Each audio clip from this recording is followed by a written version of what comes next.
All right, so let's talk about picking a professor. Picking the right professor for you is really going to make a huge difference in your ability to digest the information in class. And not every class is, not every teacher and every professor you're going to have is going to be witty and well-spoken and engaging and cover all the material that you need to do, and just kind of goes. The number one complaint that students have at school is, oh man, these my professors stink, and everyone, they get one or two good ones throughout their career. So it's just a fact, by the way. If you go through 4 to 6 years of college, you're going to run into some bad professors. It's just kind of how it works out, but we want to try to minimize this as much as possible. So we have some tips to help you out. Number one, check out the website ratemyprofessor.com. And a very good website. It will definitely help you out. It's about, a lot of students will go on there and rate their professors at the end of the semester or during the semester. Now, anytime you're talking to students, you have to take what they say with a grain of salt. Okay, a student fails the class, they go on to rate my professor, this professor sucked, and you don't know, maybe the student didn't even go to the class. So you want to try to look at professors or classes who have had, like, I'd say 20 or more ratings, students, rating them, and look at that as like a good sample size on that website. Now, obviously, if you're going to a bigger school, you're going to have more students who will go to that website and will rate their professors. I would also take the time for yourself to go and rate your professors. But a lot of professors will actually go to ratemyprofessor.com and see how they're doing, and so to see if their class is good, and if their professors don't, then if the professors don't do it themselves, then the people who hire them do, to see who likes what classes and all that kind of stuff. So make sure to rate your professor as well. But you can go on there.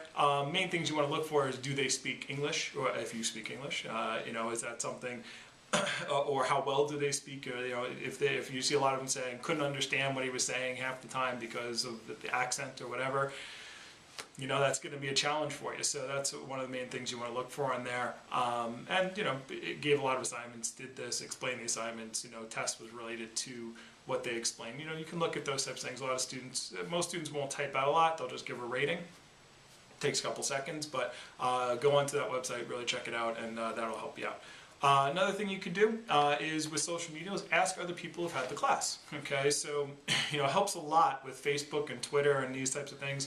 You can join groups for your college on Facebook, and with your major or with your the field of study that you're going down, and ask what tweet they'll say, which teachers. You can just throw up on there on a forum or on a blog or on a Facebook question to the group.